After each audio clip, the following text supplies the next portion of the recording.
Pour la prédication de ce matin, je vous invite à lire un des trois textes proposés à la lecture du jour de ce dimanche. Il y avait le récit de la résurrection que nous gardons à l'esprit, que nous avons lu au début de ce culte, mais nous allons lire dans le Nouveau Testament quelques versets de l'épître de Paul aux Colossiens, au chapitre 3, les versets 1 à 4. Le texte est assez court, mais comme c'est du Paul, c'est assez dense. Donc les 4 versets nous suffiront. Colossiens 3, versets 1 à 4. Je propose de le lire dans la version de la Tobe. Du moment que vous êtes ressuscités avec le Christ, recherchez ce qui est en haut, là où se trouve le Christ, assis à la droite de Dieu. C'est en haut qu'est votre but, non sur la terre. Vous êtes morts, en effet, et votre vie est cachée avec le Christ en Dieu. Quand le Christ, votre vie, paraîtra, alors vous aussi, vous paraîtrez avec lui en pleine gloire. Alors pourquoi est-ce que c'est un texte qui convient pour ce jour de Pâques ? Évidemment, d'abord parce qu'il évoque explicitement la résurrection de Jésus. Et si vous n'aviez pas encore compris qu'aujourd'hui on célèbre la résurrection de Jésus, c'est que vous avez vraiment passé une très mauvaise nuit et que vous n'êtes pas réveillé. Oui, c'est un texte de Pâques parce que c'est un jour où nous proclamons la résurrection du Christ. Vous aurez peut-être remarqué que dans ce texte, l'apôtre Paul met dans la même phrase la référence à la résurrection et à l'ascension de Jésus. Il est en haut, assis à la droite de Dieu. Donc c'est un texte qui convient pour ce jour de Pâques. Il pourrait convenir aussi pour le jour de l'Ascension. Voilà. Je ne sais pas si vous voulez le recycler dans quelques jours, le jeudi de l'Ascension. Mais comme on n'aura pas de culte le jeudi de l'Ascension, c'est bien qu'on le lise ce matin. Ce texte est non seulement pertinent pour un dimanche de Pâques, mais il est aussi pertinent pour une prédication le jour de Pâques. Pourquoi ? Parce que dans ce texte, l'apôtre Paul ne se contente pas, ce qui est déjà pas mal, de proclamer la résurrection de Jésus, il s'intéresse aux conséquences de cette proclamation, aux conséquences pour nous de la résurrection de Jésus. Du moment que vous êtes ressuscités avec le Christ, c'est comme ça qu'il commence, donc il nous dit, vous êtes ressuscités avec le Christ. Alors il va falloir se demander qu'est-ce que ça veut dire.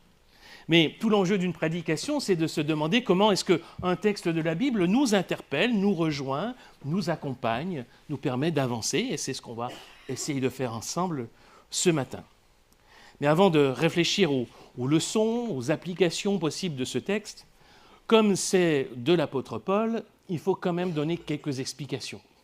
C'est peut-être pas forcément évident à la première lecture. Donc je vous propose juste quelques explications sur une ou deux phrases clés, importantes ou formules utilisées par l'apôtre ici. Tout d'abord, que signifie être ressuscité avec le Christ ? C'est comme ça que ça commence. Déjà, cette formule montre que pour l'apôtre Paul, la résurrection de Jésus nous concerne, vous concerne, de façon personnelle. La résurrection de Jésus, ce n'est pas seulement un événement historique majeur de l'histoire de l'humanité, c'est aussi un événement fondateur auquel nous devenons participants par la foi. Autrement dit, la résurrection de Jésus, ce n'est pas seulement il y a 2000 ans, c'est aussi quelque chose qui est vrai pour nous aujourd'hui.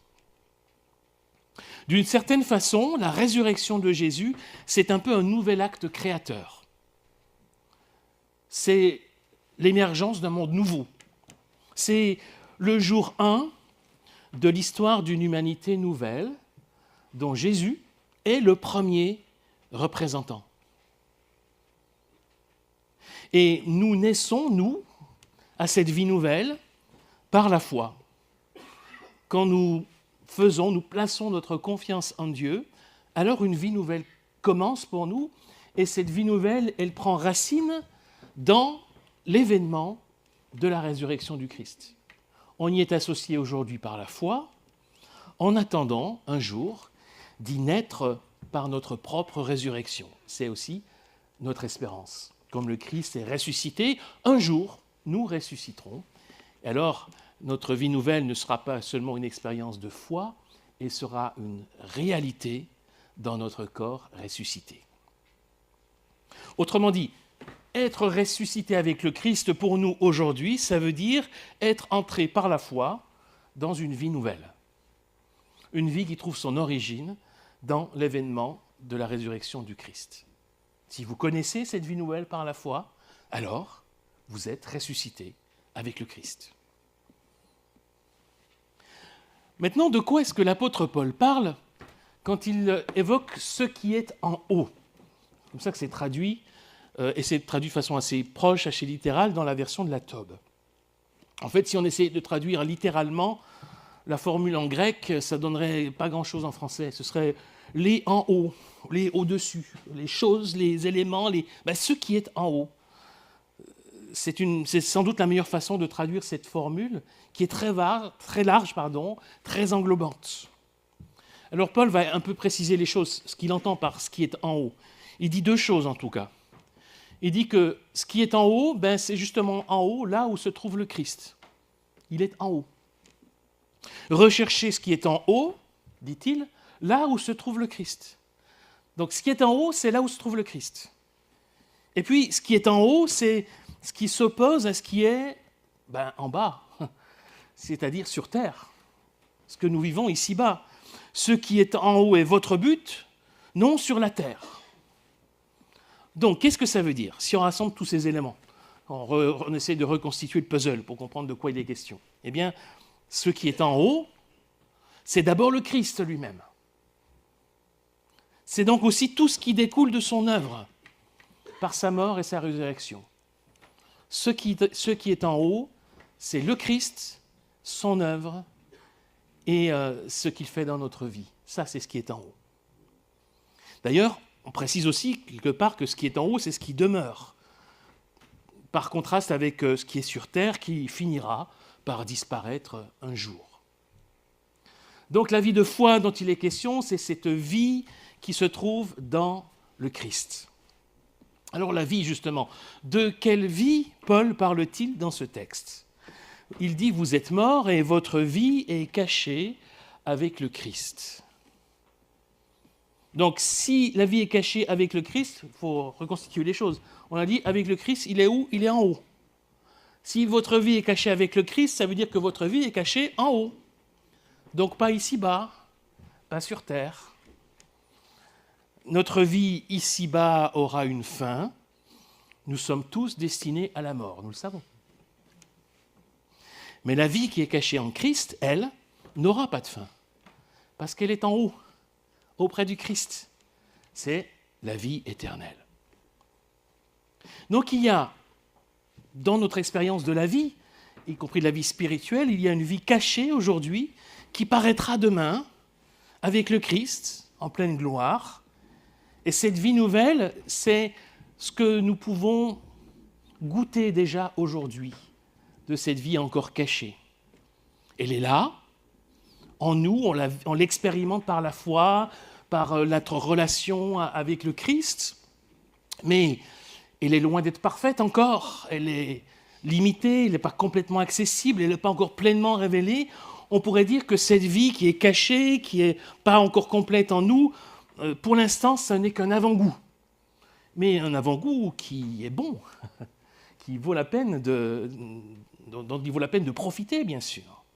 Mais il viendra un jour où ce qui est encore caché, encore dissimulé, encore imparfaitement acquis, le sera pleinement, le jour où le Christ paraîtra dans la gloire.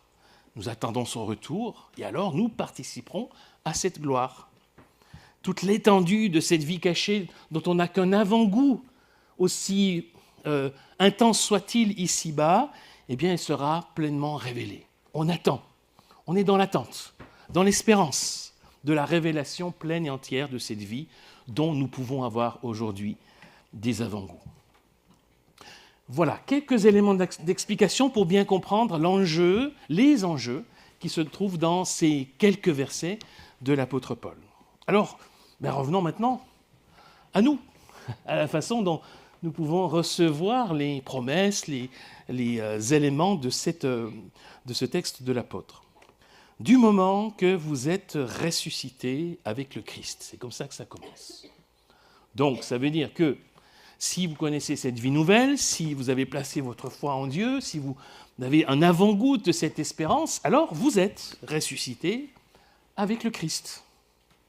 Et on pourrait penser au premier abord que la question, les choses sont réglées une fois pour toutes, puisqu'on est ressuscité avec le Christ. Sauf que ce n'est pas si simple que ça. Évidemment, ce n'est pas si simple que ça. Puisqu'il y a, après ce rappel et cette affirmation, une invitation à chercher, rechercher ce qui est en haut. On dit, on a quelque chose à faire, on a un effort à produire. Il s'agit de rechercher. Donc si on ne recherche pas, on ne l'aura pas. Rechercher ce qui est en haut. Il y a un appel à vivre de façon conséquente à cette réalité. Alors, vous êtes ressuscité avec le Christ, alors ça a quoi comme conséquence dans votre vie, si vous êtes ressuscité avec le Christ ? Qu'est-ce que vous recherchez ? Qu'est-ce qui compte vraiment pour vous ? Est-ce que vous recherchez ce qui est en haut ? Et même plus encore, si on lit la suite, j'ai dit je vais m'arrêter au verset 4, parce qu'il y en a pas mal, mais vous pouvez lire la suite si vous voulez approfondir. Dès le verset 5, l'apôtre Paul invitera à faire mourir, je le cite, faire mourir ce qui en nous appartient encore à la terre. Donc, on est ressuscité, mais on a encore des choses à faire mourir. Et ça, c'est tout le paradoxe et la tension de la vie chrétienne. Il y a quelque chose qu'on a reçu par la foi, mais je vous avais dit tout à l'heure, c'est un avant-goût, donc c'est encore partiel. Ce qui fait que même si on est ressuscité, on a encore des choses à faire mourir en nous. Cette résurrection en nous du Christ, c'est un processus dans lequel on peut entrer par la foi, mais qui devra nous travailler, nous façonner tout au long de notre vie chrétienne. Nous avons beau être ressuscités en Christ, nous avons encore aujourd'hui des réalités à faire mourir en nous. Et là, on a une première application, je crois, de l'exhortation de l'apôtre Paul. Il n'y a pas de résurrection sans une mort préalable, bien sûr. Eh bien, le chemin du chrétien, né à la vie nouvelle en Christ, est aussi fait de cette double dynamique de mort et de résurrection. Notre vie de croyant, notre vie de chrétien est jalonnée par des petites morts et des petites résurrections. Des petits ou des grands renoncements et des petites ou des grandes victoires. C'est ça le chemin du chrétien. Parfois heureux, parfois difficile. Oui, c'est une lutte. Oui, c'est un combat. Où il s'agit de faire mourir ce qui en nous est mortifère, justement. Ce qui demeure en nous et qui a tendance à nous éloigner du Seigneur ou à nous couper de notre prochain. Ce qui peut-être nous détruit ou nous fait du mal intérieurement. Arriver à se séparer, à renoncer, à être libéré de ces réalités-là pour pouvoir entrer dans une vie nouvelle, entrer pleinement dans cette vie. Laisser la vie du Christ faire son œuvre en nous, son œuvre de transformation au plus profond de notre vie. Qu'est-ce qui devrait encore mourir en moi ? Aujourd'hui, qu'est-ce qui devrait encore mourir en moi ? Où la vie du Christ devrait-elle encore grandir en moi ?